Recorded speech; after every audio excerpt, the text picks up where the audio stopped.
Good afternoon, welcome to GrainTV. It's August 2nd, 2013. I'm Logan Burgess. To my right here is Brock Shimano. Well, Brock, let's jump into fire tip. See how the grains closed out the week here in Chicago. As you can see, quite a bit of weakness for corn and soybeans, while wheat held on to a little bit of respective strength here in today's action. Running down the quote board here, old crop corn down 11.5 cents, new crop down 3 1/4. We saw old crop beans here once again leading to the downside, down 21.5.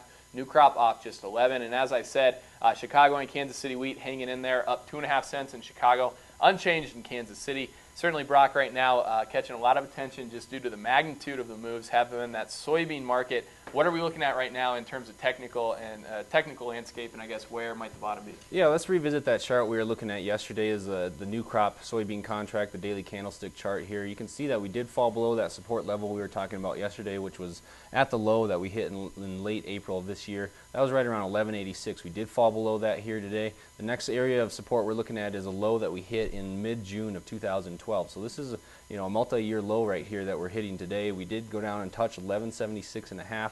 That low support area should be at 1176 and a quarter. So we came in right above that here today. We did test it. We did manage to hold that support level. I'm going to look for that to hold as we head into next week. But if we end up falling below that with some pretty good conviction, I would say that opens the door to pretty good selling opportunities. We're going to be moving down to 1150 to 1140 on the downside. Yeah, certainly one thing that's going to dictate price action a lot here over the next couple weeks is the August 12th USDA WASDE report.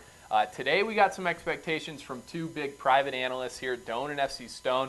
Certainly in terms of corn in particular, I thought they had some pretty aggressive numbers. Brock, you made this table here. What's kind of your take on things? Yeah, if we take a look at the numbers here, you can see that Doan is coming in quite a bit above where FC Stone and what the USDA are currently sitting at on their overall corn production totals. And I think a lot of the reason for that is their pretty high bushels per acre average on the corn yield is what they're looking at. Going into that August 12th report, the USDA, there has been some talk that there could see some possible revisions to the upside given the mild weather we've had through the silking phase, the relatively plentiful precipitation that we've had throughout the Midwest. We could see a revision by the USDA to the high side on the yield, but if we don't get that, we could open the door to some more selling here as well. Yeah. On the soybean production, it's pretty tight range there. The USDA is kind of the high end of that, and they also have the high end of the yield projections as well. They could get some revisions there. I know they are going to resurvey some soybean acres. Yeah. We could see some revisions to the acreage there, but as it stands right now, it looks like we're still going to have a pretty big crop. All of these analysts are pretty in line with each other on stating that we are going to have a big crop. Informa comes out on Monday, so we're going to be paying attention to those numbers, 10:30 a.m. Central Time. Of course, we'll be tweeting those at GrainTV is where you can find us there.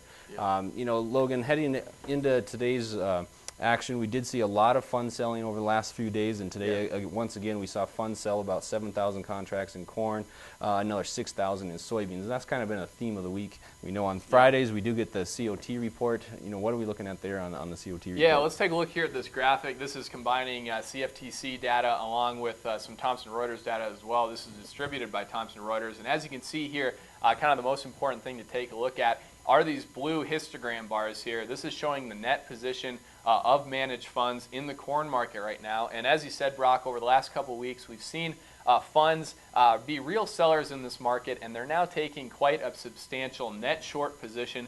You can see right now they're approaching 200,000 contracts net short. And certainly when we see the funds get really on one side of the boat like this, we can see a substantial snapback in terms of price action. If you take a look here at the chart, back in December of 2012, we saw funds get quite net long, kind of to the same degree that we're now seeing them net short, and we saw price action sell off accordingly quite dramatically from that point. So I'm not saying we're going to see a massive rally in December corn futures just based on the fundamentals, but that's something to keep in mind. If people are looking to make additional sales here on the new crop, I think that coming down the pipe the next couple weeks, maybe some opportunities to make those sales. We certainly have, as this details, funds extremely net short right now, and at some point they're going to have to be buyers. And additionally, this frost freeze concern has really started to build in the market, it seems like. At some point, we are going to see some buying as a result of that.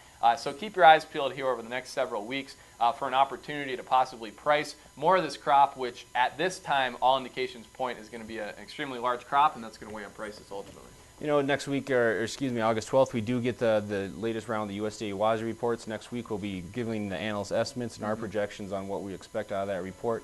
Follow us on Twitter, @GrainTV is where you can find us. We'll be tweeting any information that comes across the newswires. Check us out on Facebook, or as always, you can give us a call here in the office, 877-472-4607. Have a good weekend.